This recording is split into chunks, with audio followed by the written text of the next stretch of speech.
compositions have been set in stone with really out-of-the-box picks today. So we were thinking that something crazy was going to happen. It's already being seen in the drafting phase. A Lunox pickup, a Uranus, and even a Boxia. But when we're looking at both compositions, who are you leaning towards most?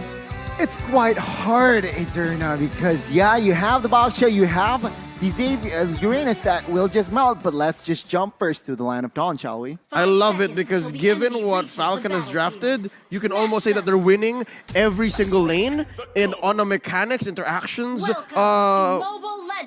platform, then they're also ahead. But when it comes down to execution, maybe Blacklist can pull one off. Let's get back into the game here. It is a mirrored start, both in orange.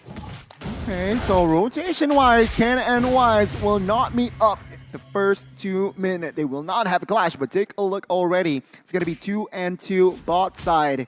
And again, Naomi, what is he trying to do? Of course, poke. But let's take a look. Take a minute here. Let's see items check, spell check, and as well as emblem-wise, nothing too significant. And on that note, I'm a little bit worried about the gold lane for Falcon, to be honest, right? Because Naomi definitely going to be hiding in that bush, and Oh My Venus on the Diggy is going to be able to sniff that out. So no element of surprise for Naomi if his gameplay is to try and babysit the Lunox in that gold lane. Oh yeah, you can be as annoying as you want to be with the Natalia, keeping that exclamation point on your opponents, but the auto alarm bombs are going to tip them off. Exactly. And in that lane, 1v1 Lunox and Carry in the early game, it feels like it should favor Oheb, to be honest. Not much damage from Lunox in the early game unless her items are actually built. And when it comes down to the movement speed, Carry has got it. They need to be able to try and help the Lunox into the bottom side. And I guess that's what Martis is trying to do.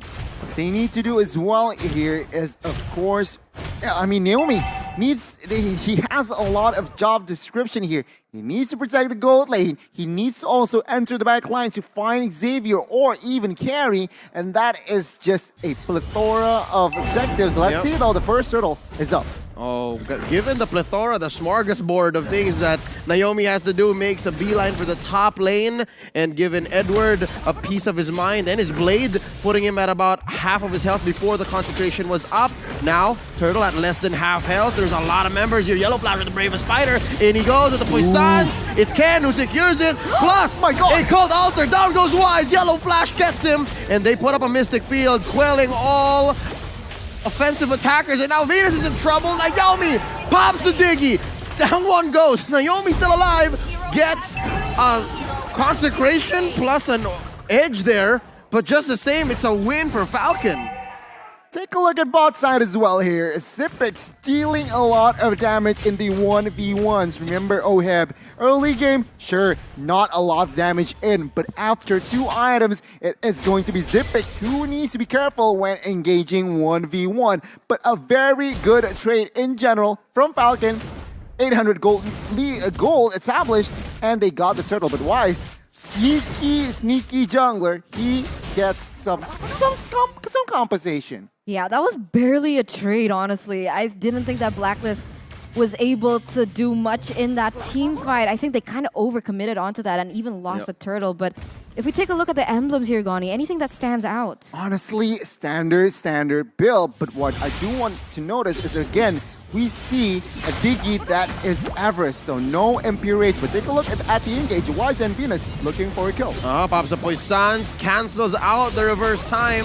And here comes Naomi and Justin looking for the pull on Wise. Not gonna go and engage. I think Blacklist understands that they are now on the back foot. They know that Falcon might push the advantage. But to be honest, this is something comfortable for Blacklist. We've seen a lot of times where Blacklist is struggling in that early game, but they're waiting patiently. They know their item power spike, and that's when they kind of re-huddle together. So this is not yet a lose for Blacklist, especially of how of the gold disparity. It's only 600. Anything can turn back the tides, as both of these teams will be focusing towards this top side on the next neutral objective of that turtle. Yeah, I'd say it's manageable given the fact that Edward isn't actually losing his lane. Like, he's okay. And that's one thing that they can rely on. But, ooh, Naomi cuts him down a peg again. And it looks like they're just giving up the turtle, right? Falcon, you can take it. Our move is going to be down here. Let's see if they can capitalize. Oh, no, Xyp9x can read the situation. Xyp9x knows. Oh, they're coming in. And that's 4 members now. Reverse time on the Zipex. Doesn't get pulled in. They get the jump. And oh, the dawning light misses by just an inch. He still responds. Oh, the situational awareness of Zipex. He knows he was away, but he saw some auto alarm bombs coming and still pulls that ult. Yeah, beautiful flicker out of that. That was a close one. They would have been able to get the trade that Blacklist wanted, but because of that, they denied both trades. They denied the neutral objective from Blacklist, and they've also denied them that kill. The composure. What's going on the side? Oh, decimate by Ken. And now he's going to capitalize on that. Convert into an orange lane steal. Oh, wow. Gani, you were saying? I was about to say, I mean, Zipex with the composure, but Silicon bot side. Oh no, Oheb gonna go ahead underneath his tier 1. Ken forcing the issue. They're gonna clear this wave, make a clean go at this turret. They might siege it very low. Naomi cleans house, taking down Oheb. And oh my Venus, here comes Wise to the rescue. Haji goes down. Ken is going wild down here, and they're gonna get away with it. No punish, no clapback from Blacklist. Wow, 3-4-0 trade, 7-1 amount of kills here in the 6th minute, and it doesn't seem like Falcon want to stop. Look at Yellow Flash trying to take away the necessity that Edward has. He's trying to take away any pressure, and they're going to be able to secure an objective on towards that mid side.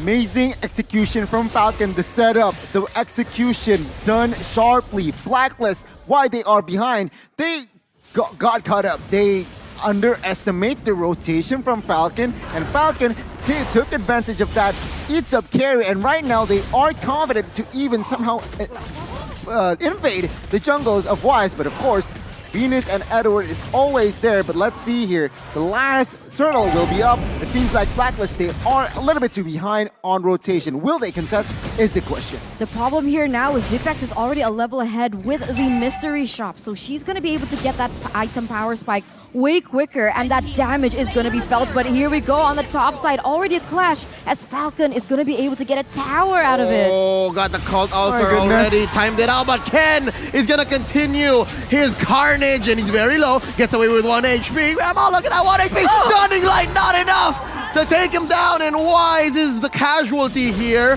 Taken down by Justin, and there's a pull. That Shadow Stampede gonna put Oheb in danger's way. Wow. And he gets a double kill. Justin Johnson is going ham. He gets a double Naomi, and that's a wipeout. Blacks International losing 5 men, and it's Yellow Flash traded off. Wow! Falcon Esports! This is the Falcon that we were waiting for since MSC. The way that they're able to just make their own tempo, push it on Blacklist of all teams, and be the dominant force. Now, with a 6,000 gold lead in the 8th minute, Gani, what are the items telling us? Check the Lunox out. Zipex, 2 items, Clock of Destiny, Lightning Truncheon, and I believe that he is on his way towards Divine Glaive. Why? He wants the penetration. He wants to penetrate Wise and as well as Uranus. So let's see, Falcon, is this the way to go?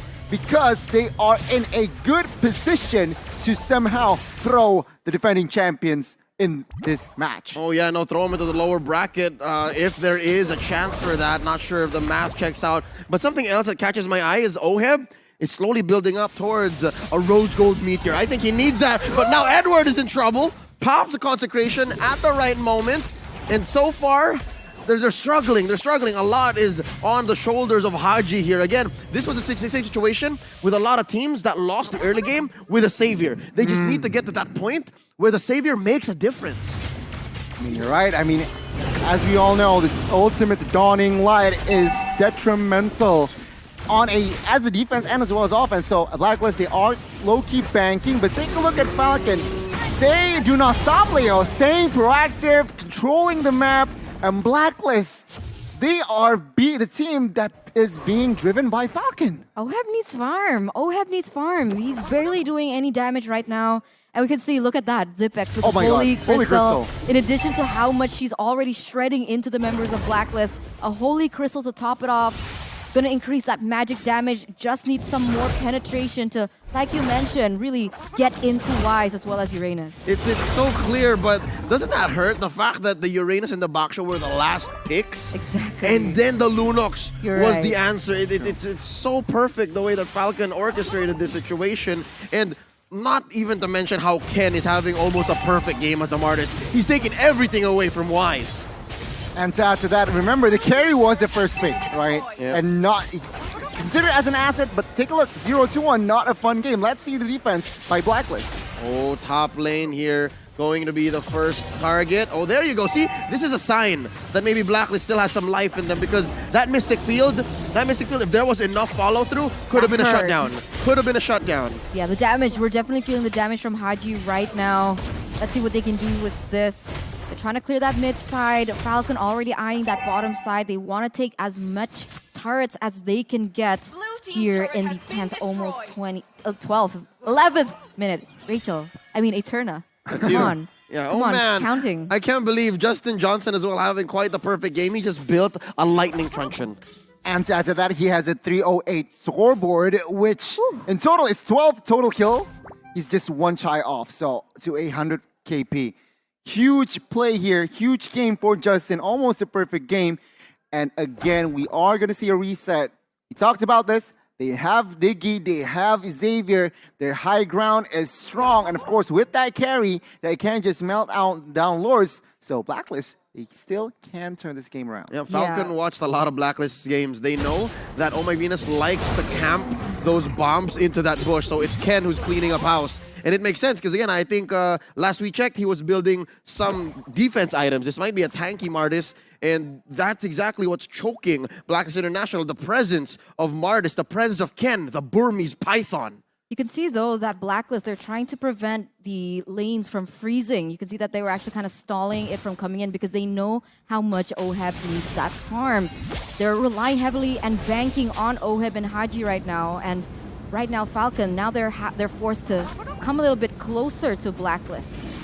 I wish I could see the equipments here for both teams, but it seems like now Falcon, they are 10 seconds away to perhaps another Lord Siege. Oh, no. Blacklist still far behind gold-wise here.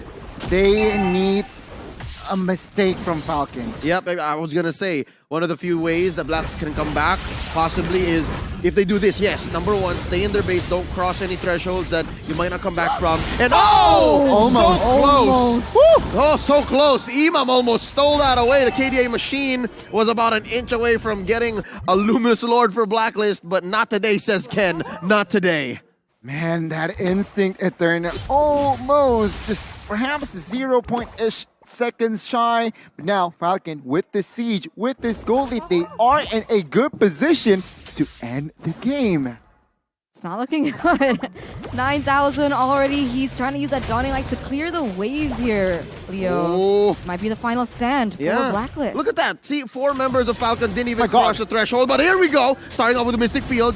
Edward, kiting, and peeling for his squad.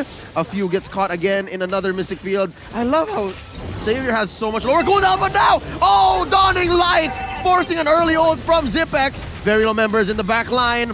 Now Wise pops the Poisats, another Mystic Field, catches 2. Ken here, regenerating in that small bush. Top lane inhibitor already down. Mid lane, they need to protect this. We can't afford any more permanent damage, says Blacklist. Ooh. And they don't eventually get that for bottom as well. Ooh, 2 towers are going to go down there. 2 inhibitor turrets at that. And that leaves Blacklist kind of up in the open here for Falcon. But that was a really good defense. And we could see that the damage from OHAB is starting to shine. Haji also, 12 minutes in, he was able to secure that lightning truncheon, and perhaps that's why the magic damage was already starting to be felt by Falcon. Gani, that was the first purple buff that Wise got in a while. Finally, and mind you, Divine Glaive has been built by Justin as well. Take a look at the player's goal here. All 5 members are from Falcon, top 5, and of course OHEB is just behind Naomi. That speaks a lot. Yep. Oh, look at Zipex with a trademark Ruby DD play. That's his teammate. They eventually convert into a mid lane inhibitor, but they take down Edward along the way. That's 5 members of Falcon knocking down the base of Blacklist 4v5. I wonder, can they do it? Mystic Field setup. They're focusing on clearing the waves. Oh, Naomi? There's a huge one up top. Naomi with 1 HP gets away. These siege minions, man, they're so chunky, but Blacklist still in this. Oh, the more long this game progresses, who is it gonna favor here, Gani? Is it Blacklist with the carry to be able to go into that late game? Or can Falcon actually close this out? Because every time they go in for that engage, it doesn't seem like it's happening. And look at that final item for OHEB here. We mentioned earlier that Xavier and as well as Carry, sure, very fast clearing Lord, fast clearing heroes, but Falcon can also close out the game if and only if, because the base is just too exposed right now. So Yep. I guess they need to capitalize on that, managing the waves. And now with the Lord up 15 minutes in, Blacklist, they gotta gamble it. They gotta try and steal this Lord. If not, looks like they are still confident enough. Dotting light is up. No, just as much as that flicker in Lunok's play was Ruby DD signature, defending this way is also Blacklist's just modus. Yeah, no, they've been doing this for years now. So I'm guessing there is still that savior backup plan. And so far, we've seen that there are signs of life. There are really signs of life here at Turn 9. Now, the mid lane is going to be where the Lord is going to be marching. Falcon. Let's see the off. Oh no, I want to see the items first, but they pull in Wise. Oh, no. He's very low, and he still survives an early push. Sans Edward. Edward this time. It's Naomi on him. The execute doesn't finish him off. Naomi got to burn, and Haji shuts him down. That's quite a bit of gold in the pocket of Blacklist, but now they have a Lord, a Luminous Lord marching in. A cult altar popped in. OHEB goes down. base. Haji goes down. So does Wise. It's over. The Falcon has landed. I repeat, the Falcon has landed. Victory for the Burmese. Wow, what a crazy play there at the last moment where Lunox flickered in and used their ultimate, and that was it. That was it for Blacklist. Look at the passion on stage right now. Congratulations, Falcon Esports from Myanmar, as you have taken that upper bracket spot away from Blacklist. And this means that we're in a three-way tie. We'll have to see, right? Yeah, right. We have to see. We have to count 2-1, 2-1, 2-1. But man, congratulations. What a performance by Falcon. Blacklist International just flabbergasted, I feel like. They aren't able to find the